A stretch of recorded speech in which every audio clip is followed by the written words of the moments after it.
Greetings, this is Amy Wentley with Chai Knuckles Knitting, and this is episode 2021-31, The Emily Scarf, Reading a Chart.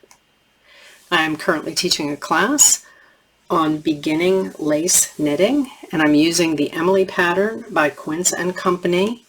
And this is a class for beginners. And so in this video, I'm explaining how to read a lace chart.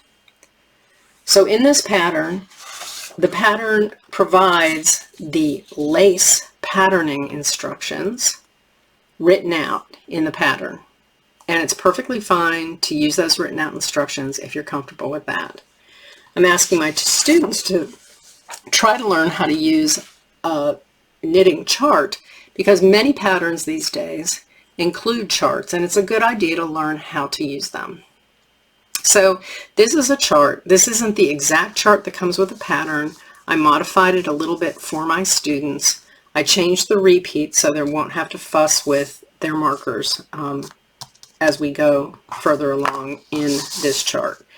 I'm going to have a follow-on video to this, and it's going to actually step you through how to make these stitches on the chart and how to move your markers when you get to this part of the chart. I'll talk about it a little bit here, but that will be covered in the next video. Also, I'm going to be talking about some of the abbreviations, some of these symbols in the chart. I'm not going to tell you how to work them in this video. You'll need to go to the next video while I step through actually working these stitches, and I'll show you how to do that. So this is basically concentrating on how to read this chart. So a knitting chart is actually set up so that it mimics what your work is going to look like. So from the front side, from the public side. We call the public side the right side, and when you turn it over, that's called the wrong side. Okay, so this gives you a representation of what your knitting is going to look like from the public side, from the right side. And you'll see here that there's some holes, and then where these X's and slashes are where decreases make kind of a line in your knitting. So if you look at your actual swatch, your actual lace, how it's going to look when you're done, you can see from the front side that you have little clusters of holes and you have little lines of decreases. So again, the chart mimics what the front of your knitting will look like. So when you are working this lace, this is a project that is knit flat. And what being knit flat means is that you will work a row and you will turn your work over, and then you will work the next row and you will turn your work over and work the next row, turn the work over as such. There are projects that are knit in the round that go in a circle. They're on circular needles. This is not one of them. So when you are working a flat pattern and you're reading a chart, you are going to read the odd numbered rows from left to right, because that's really the order that you're knitting in on your needle. When you turn the work over, you are going to read the even numbered rows on the chart from right to left. So all of these you would read right to left. So let's go on here to look at what these different symbols and boxes mean in the chart.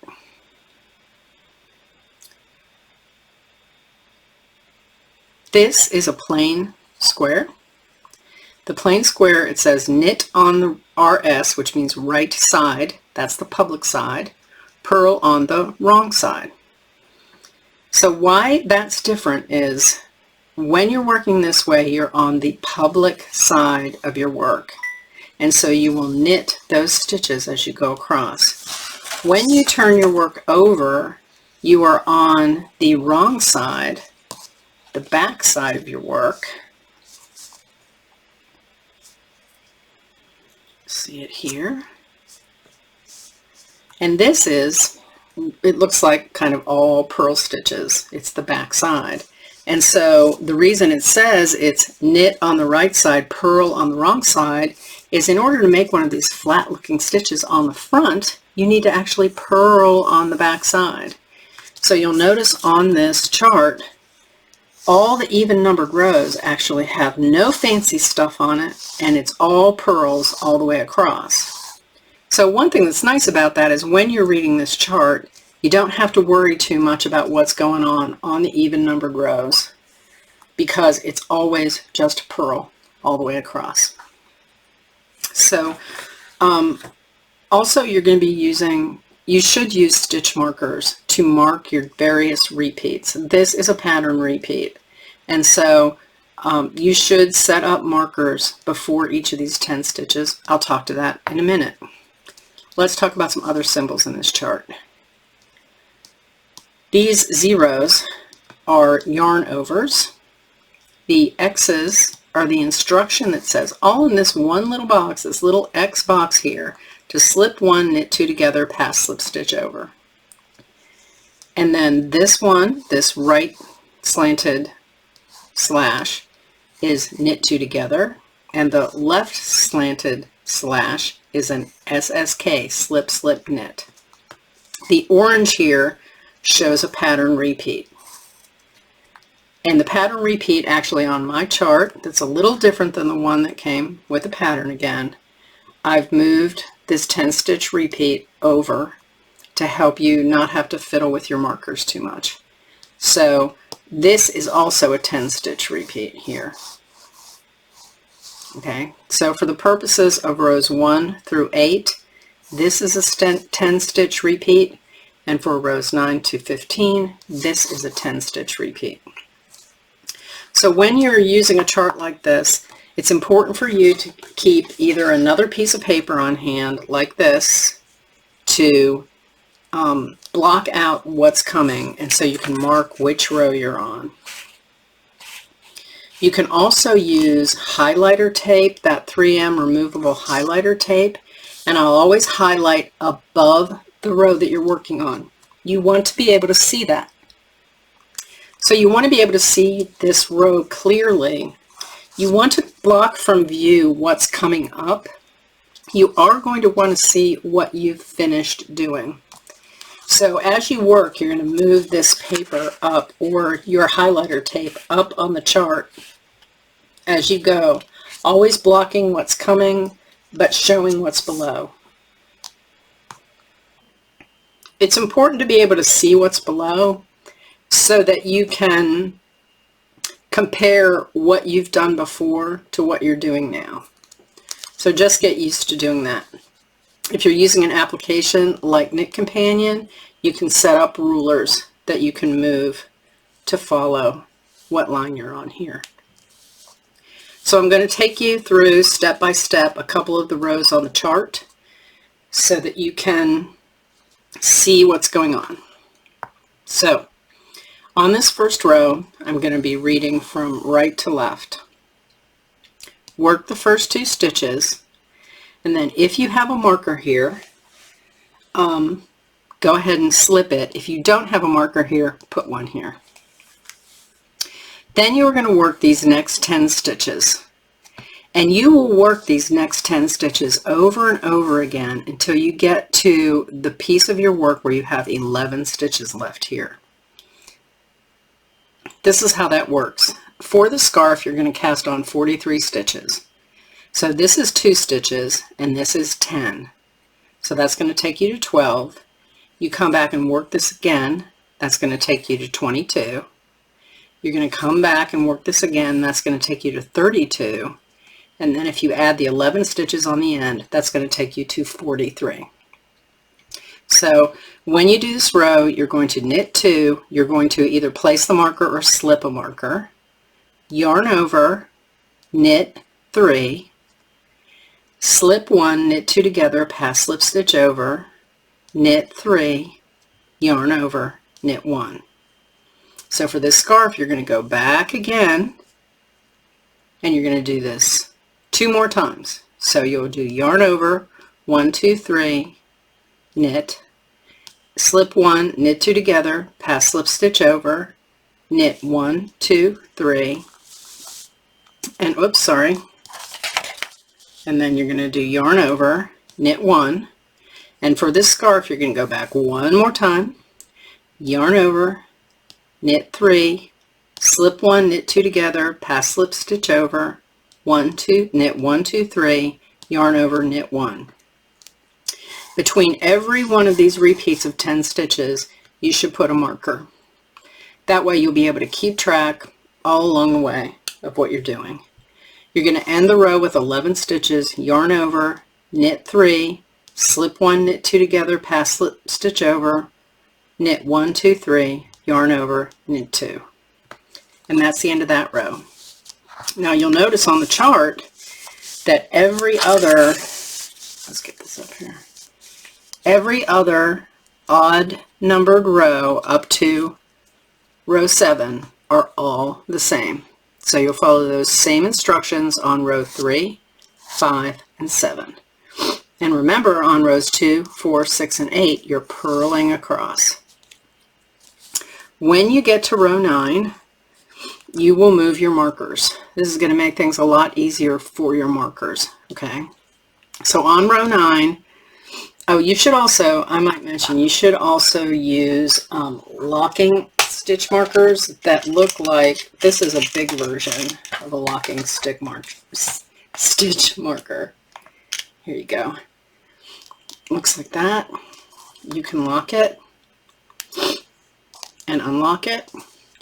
And the ones you're probably going to want to use for the piece that you're working on for this scarf is a smaller version of a unlocking or locking stitch marker. Okay, these are sometimes called gourd pins too. So when you get to row 9, you're going to want to take your markers out one at a time and change them. So this marker was at stitch 2. After stitch 2, you're going to want to change the marker to be after stitch 7, and then every 10 stitches until you only have 6 stitches left. And then you'll go ahead and work row 9. And to work row 9, you'll start off with knitting 1, and then you're going to knit 2 together, and then knit 3, and then do a yarn over and knit 1.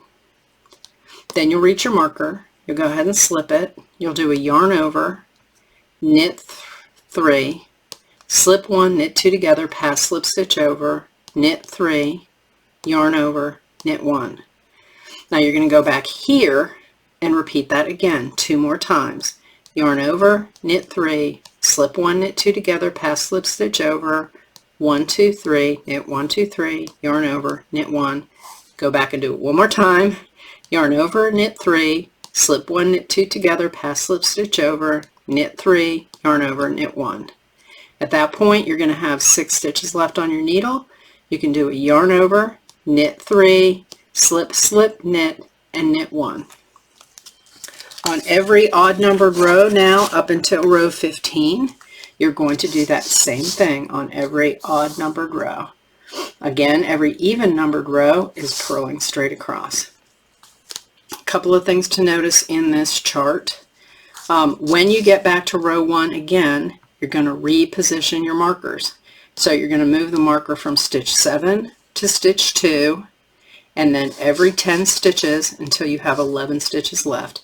Then you will work row 1. Okay? One other thing, just so that you kind of understand what's going on here. This ends up being a straight piece of lace. You don't have any flaring. It's going to be even on both sides going up. Now this is a little lumpy because of the work that you're doing, but you're not having it get any wider or any narrower as you go up. The stitch count on every row stays the same. You will always have 43 stitches.